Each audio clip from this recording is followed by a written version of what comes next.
Hello everyone and welcome to my F197 Classic season, and today we are at Monaco. It's tight, it's twisty and it's almost impossible to get past. By all rights this race probably shouldn't still be on the calendar. It's very old and it's very ancient. Although every year the glitz and the glamour come out, and once again the Monaco Grand Prix is on, and I do think it will probably still be on for the next 50 years when all the drivers are going around on hover cars and Bernie Ecclestone is just a head in a jar. Okay, this is my first qualifying run as we come through the tunnel section, and you can see the enormous quality of the F197 graphics, which at the time everybody said, how the hell... Oh, I think I might have hit the barrier there as I come out of the tunnel.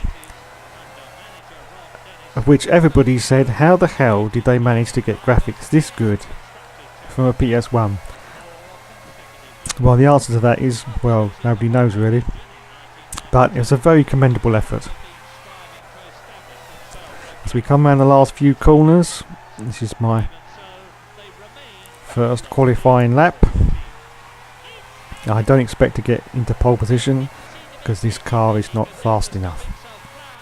We do a 1:18.8, which puts us in first, but as we come into the pits now, we can already see that Gerhard Berger has done a 1:15, and we need a new front wing and a new rear wing, so we did some damage there as we went round that qualifying run. Let's look at the table. Oh yes, Mr. Berger is in first place, and he would have been in the Benetton Renault in 1997. Jacques Villeneuve, which is Williams, is in third place, and look at this, Damon Hill is in fourth in the Arrows. He is ahead of me. Remarkable. Okay, we skip forward in the qualifying to a little bit later on now, and as you can see we're in the last 9 seconds of the qualifying, and the reason is clear. It started to rain, so there was no point in me going out to set a faster time because it wouldn't have been possible. So there you go, I am 16th for the race. So I'm going to switch the strategy up on this one, and I'm going for a one stop in an attempt to try and overtake some of the cars and get a little bit further up the grid. Okay, this is it then. This is Monaco.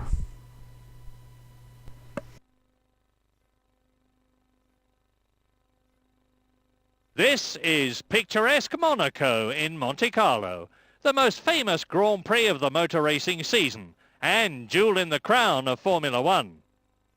The atmosphere here is incredible, but often the narrow, twisty course and the lack of overtaking opportunities can make the race itself a bit of a foregone conclusion. But this was emphatically not the case last year. Drama seemed to follow drama. Schumacher going out on the first lap, Hill and De Lacy both taking the lead and then retiring, and then Olivier Panis coming out the eventual well-deserved winner. Let's hope today's race will be just as eventful.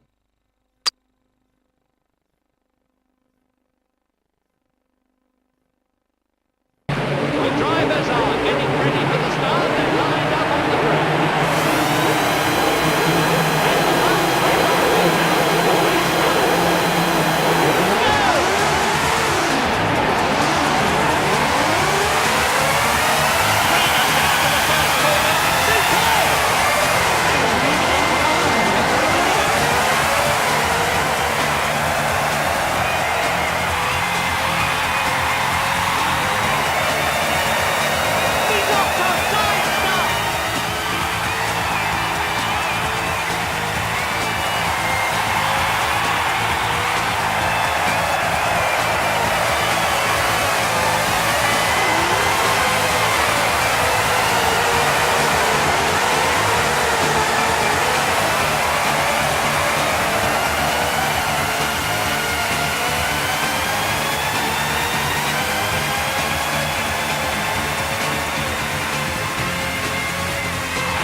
Okay, and as the music fades there, you can see we're on lap 3 and I am in 15th position, and I've got Damon Hill ahead of me. And as we can see also now, as we skipped ahead to lap 8, I am behind the Tyrrell, which is Jos Verstappen in 14th position. My old enemy, the Tyrrells, now trying to get past him without much success. Michael Schumacher is currently in the lead, and he's now 33 seconds ahead of me, which is not good. Still stuck in 15th position.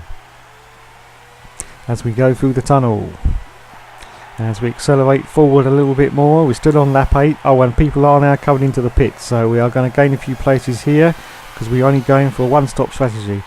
As you can see, we've now come round, we're in 10th place and we're behind a Benetton. That's either Berger or Lacey. Are we going to attempt the pass? Oh, that was very, very close. Nearly took my front wing off. But no, I decided against it. Michael Schumacher is now only 24 seconds ahead of us. So our one-stop strategy seems to be paying off at the moment. Oh, and look at this. Now, you only ever see this once or twice during a whole season. We have a car and it is on fire. Yes, on fire. And look, and it's a Williams. That could be Jack Villeneuve.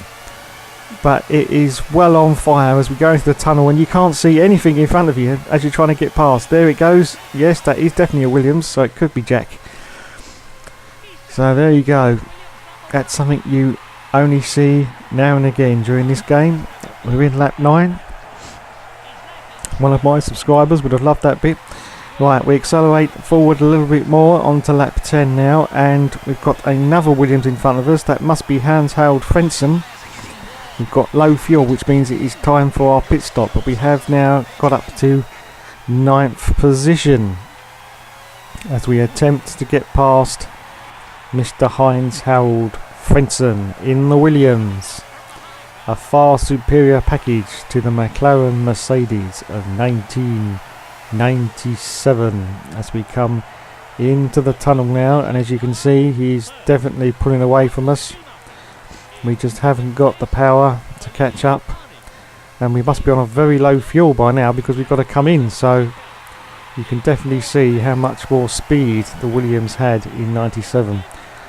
As we come round now in lap 10, and we're coming into our pit stop. This is our one and only pit stop as we come in 9th position. We need a new front wing. This is going to hold us up. I didn't realise we needed a new front wing. Must have hit at some point. We're down to 11th place. So there you go. A 10.1 pit stop. But this is going to be the only time we stop in this race. So can we get in the points? I think it's doubtful.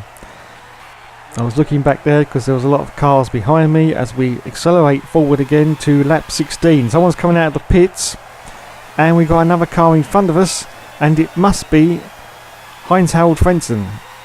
Again, he must have made his pit stop, and now we've got out behind him. We're now in 9th position and we're on lap 17, but Michael Schumacher is now 40 seconds in front of us. We've got no chance of catching him as we come round to try and overtake this Williams, which is going to be a very, very tall order indeed as we come in. Oh, I may have just hit the barrier there as I come round into the tunnel section. Now, of course, the tunnel section has claimed many people over the years as we accelerate forward now into lap 17. I've got to 8th position. There are more people pitting as we come round into the next section. We're now up to 7th position. We've got Heinz-Harald Frentzen is now ahead of us, but only 2 seconds ahead of us. Can we get a point out of this race? I don't think it's possible myself because he is a hell of a lot faster than what we are, and he's actually pulling away now into the distance, but we will give it a try. In 7th on lap 18, coming into the tunnel. You see the wonderful tunnel effect in this game. Coming down We're a little bit closer. But as you can see on the straight, he just pulls straight away from us. And he's gone. But we will give it a try as we accelerate forward now. This is the last lap. The last dying corners. This is as close as we're ever going to get, but no. And I think I may have just hit the barrier there. Which means he will be away and gone now. Yes, that's it. No. We're on a 7th position today. That's all we can achieve as we cross the line in Monaco. Well, there you go, 7th position, and in the old point system that means I didn't get a single point, but luckily neither did Fernando Alonso, and as we can see in the standings I'm in 3rd position at the moment on 14 points, but Michael Schumacher is well in the lead, and 3rd again in the Constructors. Okay, coming soon, it's round 6, which is Barcelona in Spain.